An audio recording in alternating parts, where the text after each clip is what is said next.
Que faut-il attendre de la semaine du développement durable? C'est le thème de notre débat du jour. Pour en parler, deux invités. Thomas Parouti, fondateur et président de l'agence Mieux. Bonjour Thomas. Bonjour. Merci d'être avec nous. Florence Bétinger, cofondatrice de Gobi. Bonjour. Bonjour. Gobi, marque de gourdes éco-conçue et made in France, on va en parler.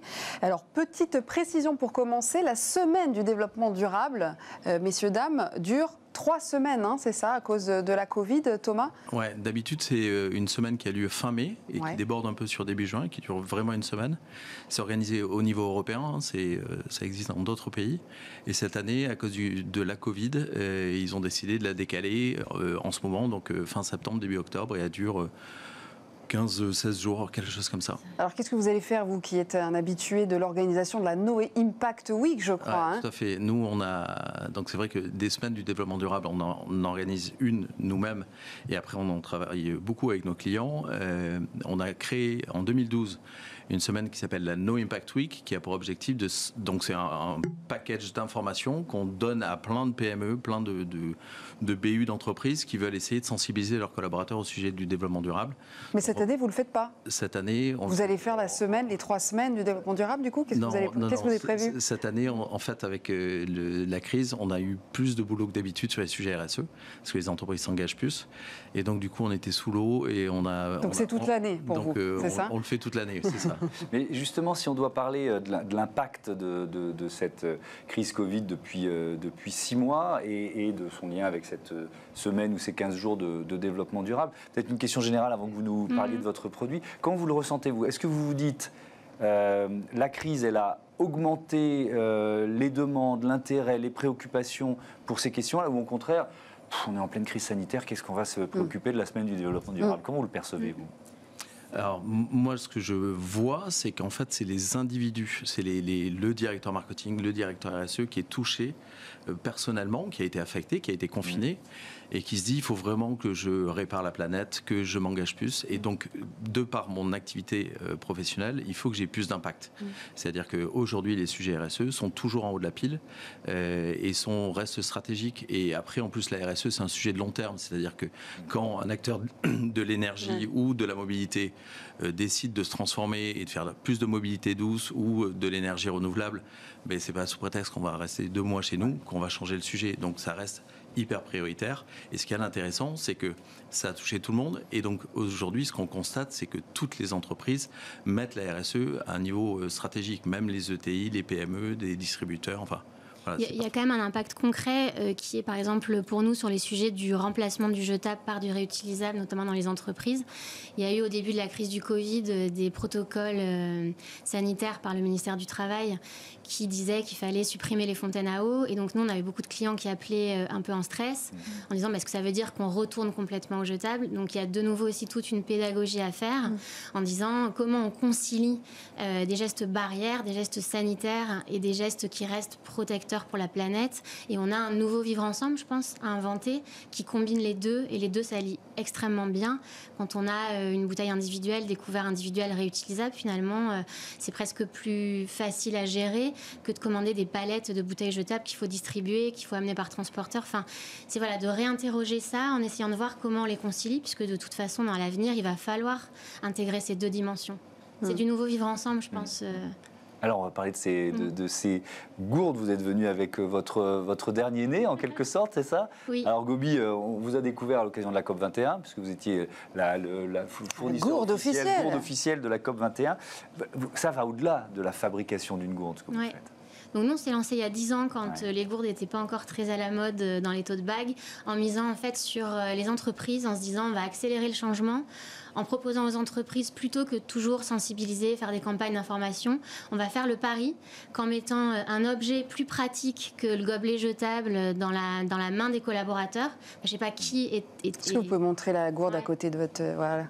personne n'est attaché au gobelet jetable qu'on renverse pour aller en réunion, qui n'est pas pratique. Et on s'est dit, si on met dans leurs mains quelque chose de plus beau, qui leur rend service, on part en réunion, je n'ai pas les bras chargés, et qui en plus est fabriqué en France, a un joli design et qui rend fier, il y a une façon d'accélérer le changement qui passe par ça en fait. Après, nous, on a des engagements de fabrication, effectivement, on s'astreint à tout faire en France. Parfois, c'est très long, c'est des gros investissements, mais on finit toujours par y arriver. C'est le cas pour la gourde en verre qu'on vient de sortir. C'est celle-là ? Oui, qui s'appelle le Gobi Indoor.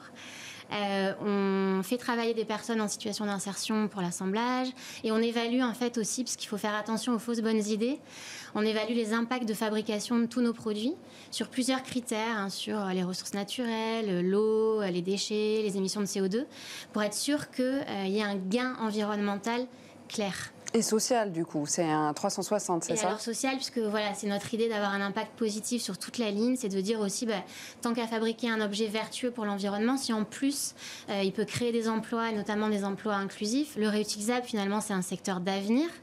On sera sûrement les premiers à faire une gourde inox aussi en France. Il va y en avoir de plus en plus, c'est quand même bien qu'on fasse l'effort de réindustrialiser et ramener du savoir-faire ici. Vous en attendez quoi, vous, de cette semaine ou de ces 15 jours du développement durable ? 3 semaines. C'est un coup de projecteur. Je ne sais pas, Thomas disait 15-16 jours. Il faut qu'on se mette d'accord sur les dates quand même. Écoutez, du 18 septembre jusqu'au 8 octobre. Ah d'accord, je croyais que ça se terminait le 4. Alors, vous avez plein d'événements organisés sur les derniers jours. Qu'est-ce que vous en attendez, vous, Florence ?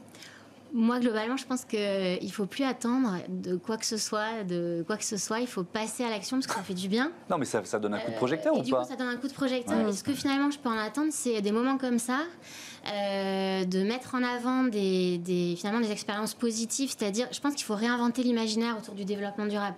C'est pas punitif, c'est pas pénible. C'est pas incompatible avec le business aussi, parce qu'il y a énormément de patrons. C'est pas incompatible avec le plaisir, et la fierté et le bien-être en fait. Nous, on a lancé une appli qui permet de trouver les points d'eau partout dans la ville. En fait, il faut se dire quel problème je vais résoudre avec une alternative durable. Vous avez, je sais pas, Phoenix qui lutte contre le gaspillage alimentaire. Plutôt que de dire aux gens, lutter contre le gaspillage alimentaire, vous leur dites parfois, vous savez pas quoi faire à manger ce soir, vous connectez sur Phoenix, vous allez trouver un restaurant qui a un invendu qui va vous le proposer pour moins cher, vous faites des économies, vous contribuez à financer ce restaurant et vous luttez contre le gaspillage alimentaire. Quand c'est positif sur toute la ligne, c'est pas compliqué à adopter en fait. Et des exemples comme ça, il y en a plein et c'est ça qu'il faut mettre en valeur, c'est que ça fait du bien, que c'est facile et que ça rend service. La semaine du DD, c'est effectivement un vrai coup de projecteur. Ça sert à sensibiliser les collaborateurs parce que c'est une manifestation qui est plus dans les entreprises que grand public quand même. Et comment convaincre ceux qui ne le sont pas ? Parce que ceux qui sont convaincus, évidemment, j'ai envie de dire, ils vont mettre en avant, ils vont parler de ce qu'ils font. Mais les autres... À peu près tout le monde est convaincu qu'il y a une urgence climatique. Et ceux qui ne le sont pas, qu'est-ce que vous leur dites, Thomas ? En fait, il faut les sensibiliser et notamment la semaine du DD qui est souvent organisée par le directeur RSE est une façon de sensibiliser les collaborateurs. C'est pour ça qu'on fait plein d'animations, plein de jeux, plein de quiz. Et effectivement, je suis complètement d'accord. Et vous leur dites qu'ils gagnent de l'argent, qu'ils économisent, que c'est un vrai écolo, ça a été prouvé sur plein de points, c'est une façon d'économiser de l'argent. Typiquement sur les gobelets en plastique, le ROI, il est en quelques mois certainement. 650 gobelets par an et par collaborateur. Donc c'est massif à l'échelle d'une entreprise de 1000 personnes. Il faut aussi les poubelles qui s'amoncellent, il faut venir les vider. Enfin tout ça, ce sont des coûts. Et au-delà des coûts, de toute façon, c'est juste aussi un objet que vous offrez à vos collaborateurs qui a du sens, qui leur fait plaisir au quotidien. Donc c'est tout un écosystème vertueux en fait. Ce qui est important pendant cette semaine-là, c'est de proposer plein de nouvelles solutions. On fait un focus sur la RSE pendant une semaine et donc du coup, on va inciter les gens à se déplacer différemment. On n'a qu'à dire, tiens, tout le monde vient en vélo cette semaine ou au moins le vendredi, parce qu'il y en a certains qui sont habillés et un peu moins le vendredi. Ou alors, nous, ce qu'on fait, on fait un jeu où on enlève toutes les feuilles de l'imprimante. Et parce qu'un collaborateur français imprime 28 pages par jour en moyenne. Sur les 28, il y en a 15 qu'on appelle orphelines, qui l'oublient à l'imprimante ou qui jettent dans les 2 secondes parce qu'il y a une faute d'orthographe ou un truc comme ça. Ouais. Donc, on teste plein de situations. Et finalement, on se rend compte qu'on peut quasiment s'en passer ou en tout cas, c'est continuer à bosser. Nous, l'imprimante a été en panne pendant 3 semaines. Ça ne nous a pas vraiment embêtés. Donc, c'est le moment de changer plein de pratiques et c'est aussi le moment d'expliquer la stratégie RSE de l'entreprise. C'est pour ça que moi, je lutte un peu contre... On met une ruche sur le toit où on fait un vélo à smoothie. Pour la semaine du développement durable, il faut expliquer pourquoi nous, on organise par exemple la semaine du développement durable au sein du groupe L'Oréal. On explique les engagements sur le packaging. En 2025, 100% seront biosourcés, seront recyclés et recyclables, etc. C'est le moment d'expliquer la RSE et d'impliquer tous les collaborateurs parce que c'est eux qui vont changer l'entreprise et participer à cette transformation qu'on attend tous. Et donc ça dure jusqu'au 8 octobre. Merci à tous les deux d'avoir participé à ce débat. Tout de suite, Smart Ideas.